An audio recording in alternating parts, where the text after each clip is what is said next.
ये कहानी है उत्तर प्रदेश के मथुरा जिले के एक छोटे से गांव की, जहां हर पिता का सपना होता है कि उसका बेटा पढ़ लिख कर बड़ा आदमी बने, गांव का नाम रोशन करे। इसी गांव में रहते थे श्यामलाल, एक साधारण किसान, जिनके पास न तो बड़ा खेत था, न ही मोटी कमाई। बस एक छोटा सा खेत और मेहनत से भरा हुआ दिल, जिसमें अपने बच्चों के लिए अनगिनत सपने पल रहे थे। श्यामलाल के 3 बच्चे थे, बड़ा बेटा रवि, छोटा बेटा गोविंद और सबसे छोटी उनकी लाडली बेटी राधा। घर की हालत इतनी तंग थी कि कई बार रात को श्यामलाल और उनकी पत्नी सावित्री खाली पेट सो जाते, लेकिन बच्चों की पढ़ाई में कभी कमी नहीं आने दी। सावित्री पुराने कपड़ों को सिलसिल कर पहनती, लेकिन बच्चों की किताबें और स्कूल की फीस हमेशा समय पर पूरी होती। गांव वाले अक्सर श्यामलाल से कहते, अरे श्यामलाल, इतनी मेहनत क्यों करते हो? गांव के लड़के तो खेतों में ही काम करते हैं, तुम्हारे बेटे भी यही करेंगे। लेकिन श्यामलाल हमेशा मुस्कुराते हुए जवाब देते, आज मैं भले ही मिट्टी में सना हुआ हूं, लेकिन मेरे बेटे एक दिन इस गांव का सिर गर्व से ऊंचा करेंगे। वक्त ने करवट ली। मेहनत और लगन से रवि ने इंजीनियरिंग की पढ़ाई पूरी की और एक बड़े शहर में सरकारी इंजीनियर बन गया। गोविंद ने बैंकिंग की पढ़ाई की और एक बड़े बैंक में अफसर बन गया। जिस दिन ये खबर गांव में पहुंची, हर घर, हर चौपाल पर बस एक ही बात थी, श्यामलाल के दोनों बेटों ने कमाल कर दिखाया। श्यामलाल और सावित्री के चेहरों पर ऐसी खुशी थी जैसे सारी दुनिया की दौलत उनके कदमों में आ गई हो। गांव वाले उनके घर के सामने से गुजरते और सलाम ठोकते। श्यामलाल का सीना गर्व से चौड़ा था और उनकी आंखों में अपने बेटों के लिए ढेर सारी उम्मीदें चमक रही थी। लेकिन दोस्तों, जिंदगी का सच यही है कि कई बार वही सफलता जिसके लिए माता पिता अपनी जिंदगी न्योछावर कर देते हैं, उनके बच्चों को उनसे दूर ले जाती है। समय बीतता गया। रवि और गोविंद दोनों शहर की चकाचौंध में खो गए। पैसा तो खूब कमा रहे थे और कभी कभी गांव में कुछ रुपए भी भेज देते, लेकिन धीरे धीरे उनके और माता पिता के बीच की दूरी बढ़ने लगी। पहले फोन पर लंबी लंबी बातें होती थी, फिर वो बस 2-4 मिनट की औपचारिक बातचीत में सिमट गई। त्योहारों पर भी बस एक छोटा सा मैसेज आता, होली मुबारक या दिवाली की शुभकामनाएं।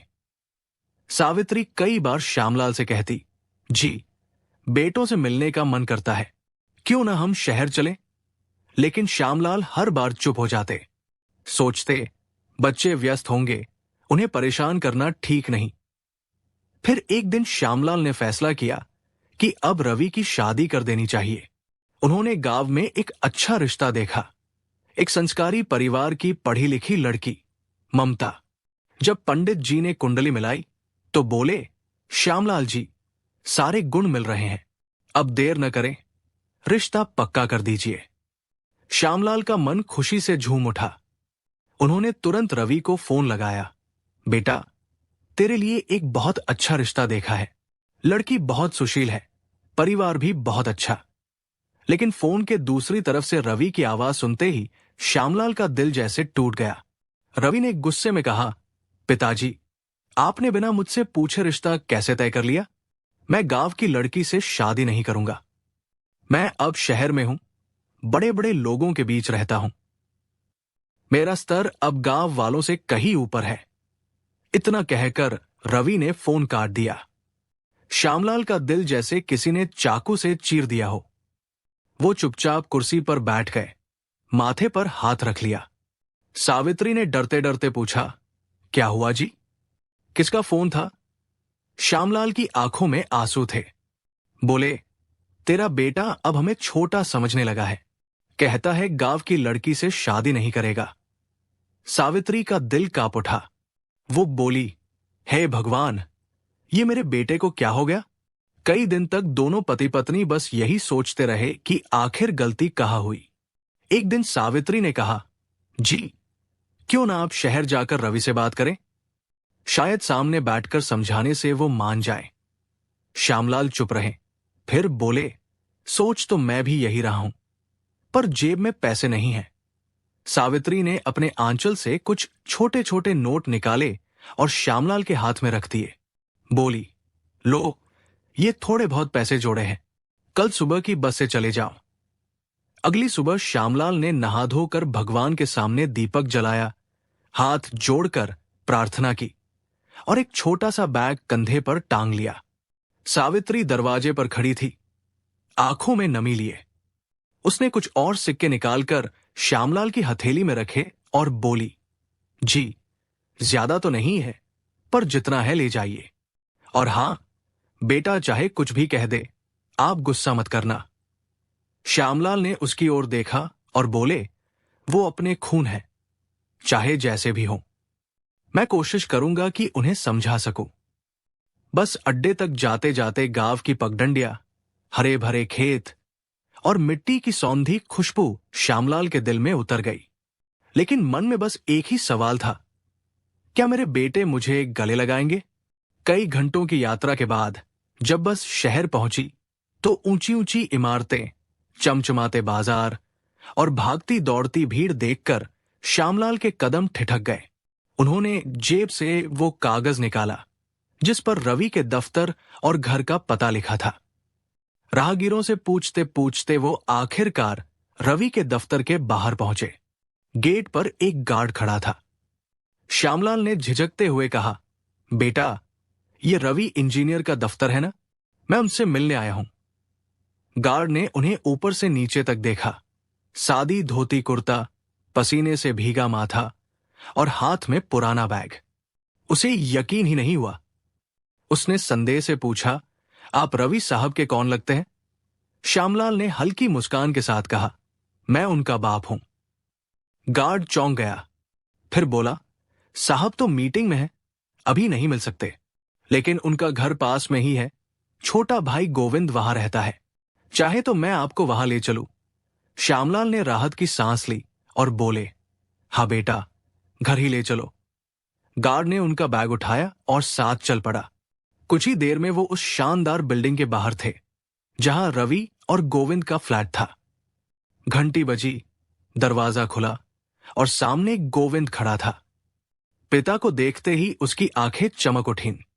वो दौड़कर आया, उनके पैर छुए और बोला, अरे पिताजी, आप अचानक ऐसे? आइए आइए। श्यामलाल ने बेटे को गले लगाया, उनकी आंखें भर आई।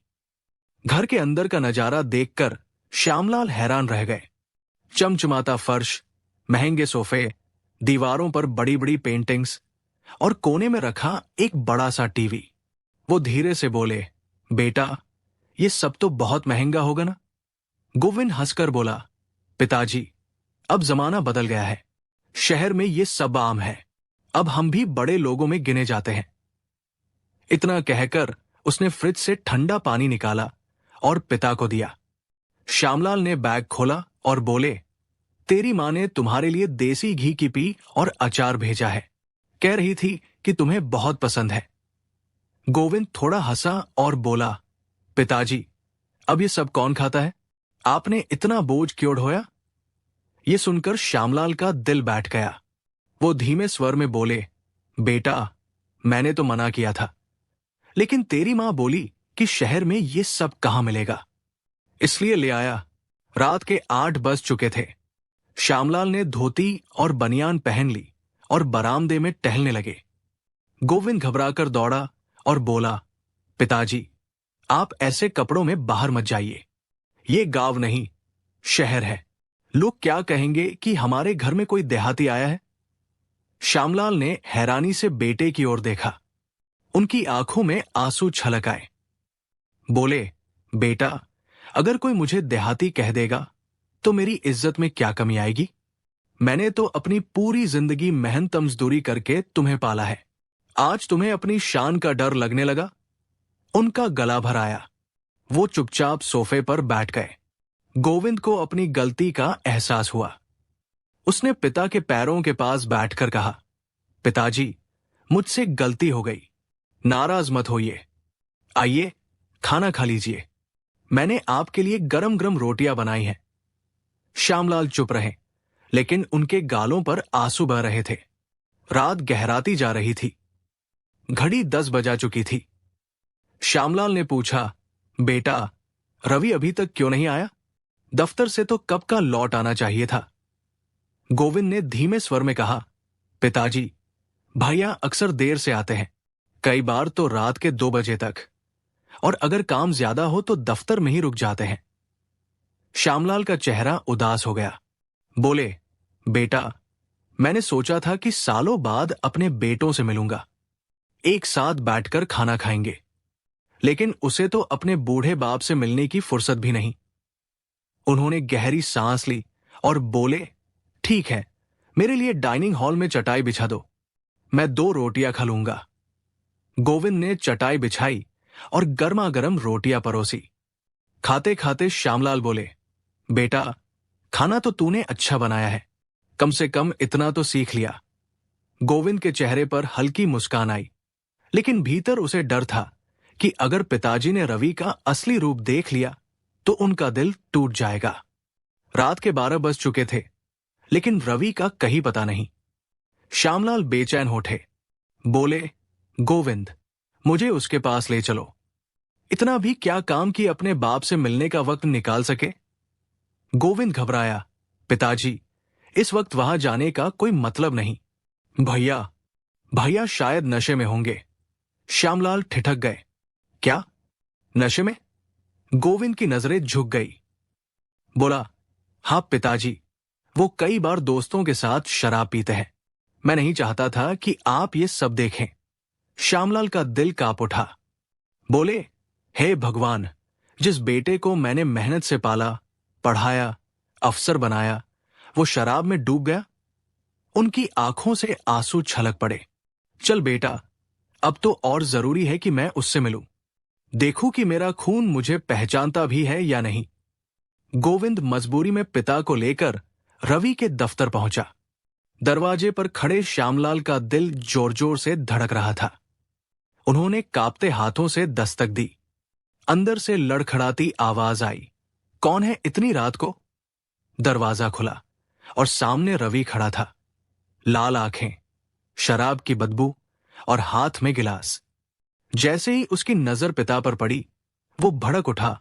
ये बूढ़ा कौन है? रात में मेरे दफ्तर के बाहर क्या कर रहा है? गोविंद ने हिम्मत करके कहा, भैया, ये हमारे पिताजी हैं, गांव से मिलने आए हैं। रवि जोर से हंसा और बोला, पिताजी, ये गवार मेरे पिता तो बड़े लोग हैं, ये धोती कुर्ते वाला मेरा बाप नहीं हो सकता। श्यामलाल स्तब्ध रह गए। उनका सीना जैसे फट गया हो। उन्होंने कड़क आवाज में कहा, रवि, शराब ने तेरा विवेक छीन लिया है। इतना अंधा हो गया कि अपने बाप को नहीं पहचानता। इतने में रवि के 2-3 दोस्त भी बाहर आ गए। एक ने कहा, अरे रवि, ये बूढ़ा कौन चिपक गया है, निकालो इसे, मजा किरकिरा कर दिया। दूसरे ने कहा, लगता है कोई मजदूर है, पैसे मांगने आया है। रवि ने उनकी बातों को सच मान लिया और बोला, हां, इसे कुछ पैसे देकर भगा देता हूं। वो अंदर गया और 500 से 500 के नोटों की गड्डी लाया। नोट गोविंद के हाथ में थमाते हुए बोला, ले, इसे दे दे और कह दे कि आगे से मेरे सामने ना आए। श्यामलाल का खून खौल उठा। उन्होंने गुस्से में नोटों की गड्डी रवि के चेहरे पर दे मारी और बोले, लानत है तेरे ऐसे पैसों पर।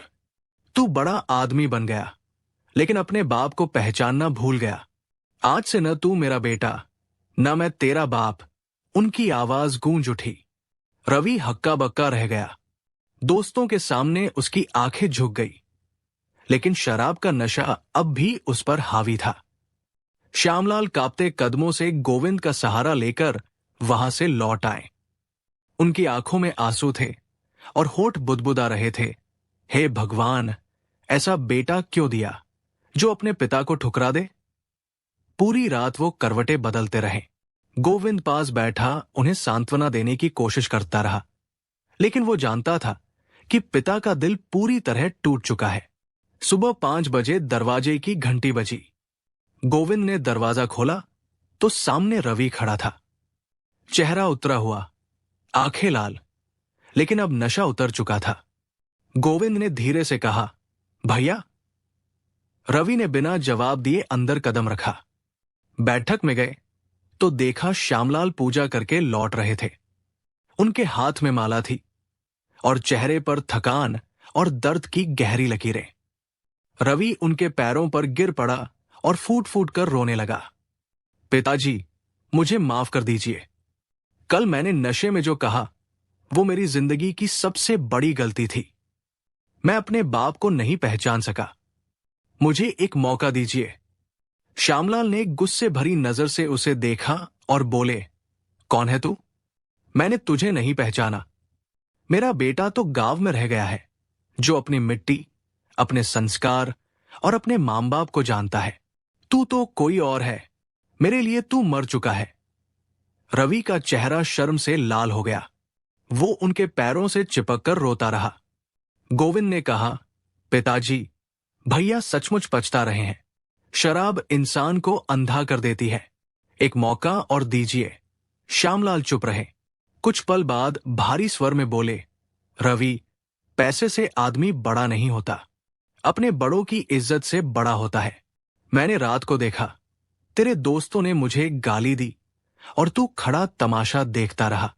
अगर तेरा खून ठंडा न पड़ा होता तो तू मेरा हाथ पकड़कर कहता, ये मेरे पिता है।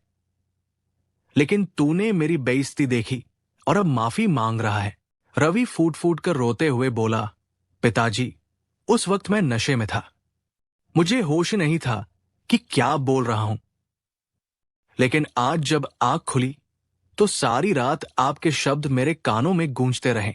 मैंने सोचा, अगर मेरे बेटे ने मुझे ऐसा कहा होता तो मेरा क्या हाल होता। पिताजी, मैं कसम खाता हूं, अब कभी शराब को हाथ नहीं लगाऊंगा। उन दोस्तों से नाता तोड़ दूंगा। बस मुझे एक मौका दीजिए। श्यामलाल ने गोविंद की ओर देखा। गोविंद बोला, पिताजी, मुझे लगता है भैया सच कह रहे हैं। अगर आपने इन्हें हमेशा के लिए ठुकरा दिया तो शायद ये जिंदगी भर नहीं संभल पाएंगे। श्यामलाल की आंखों में आंसू आ गए। वो धीरे से बोले, रवि, बेटे की सबसे बड़ी सजा यही है कि उसका बाप उससे मुंह मोड़ ले। लेकिन अगर तू सचमुच बदलना चाहता है तो मुझे दिखाकर साबित कर, सिर्फ शब्दों से नहीं। रवि ने पिता का हाथ पकड़ लिया और बोला, पिताजी, मैं वचन देता हूं, अब मेरी जिंदगी का हर दिन आपके नाम होगा। जिस बाप को मैंने ठुकराया उसी का आशीर्वाद लेकर अब मैं जीना चाहता हूं। श्यामलाल ने कुछ पल सोचा, फिर हाथ उठाकर रवि के सिर पर रख दिया। बोले, ठीक है, मैं तुझे आखिरी मौका देता हूं, लेकिन अगर फिर गलती की तो याद रखना, यह हाथ तुझे आशीर्वाद नहीं, सजा देगा। रवि ने रोते हुए उनके पैर छुए। गोविंद की आंखों में भी आंसू थे। वो बोला, पिताजी, अब सब ठीक हो जाएगा। भैया ने सच्चे मन से अपनी गलती मान ली है। उसी दिन रवि ने अपने दोस्तों को बुलाया और कहा, कल रात मेरे पिता का अपमान करने में तुम भी शामिल थे। अगर तुम मेरे दोस्त हो तो कसम खाओ कि आज से शराब नहीं पियोगे और बड़ों का सम्मान करोगे। दोनों दोस्त शर्मिंदगी से सिर झुकाकर बोले, अंकल, हमसे बहुत बड़ी गलती हो गई, अब कभी ऐसा नहीं होगा। श्यामलाल ने गंभीर स्वर में कहा, याद रखना, पैसा अगर घमंड दे तो वो शाप है, लेकिन वही पैसा अगर सेवा और संस्कार दे तो वो वरदान है। घर का माहौल बदल चुका था। रवि अब पिता की ओर देखकर सिर झुकाता और श्यामलाल के चेहरे पर पहली बार संतोष की झलक दिखी।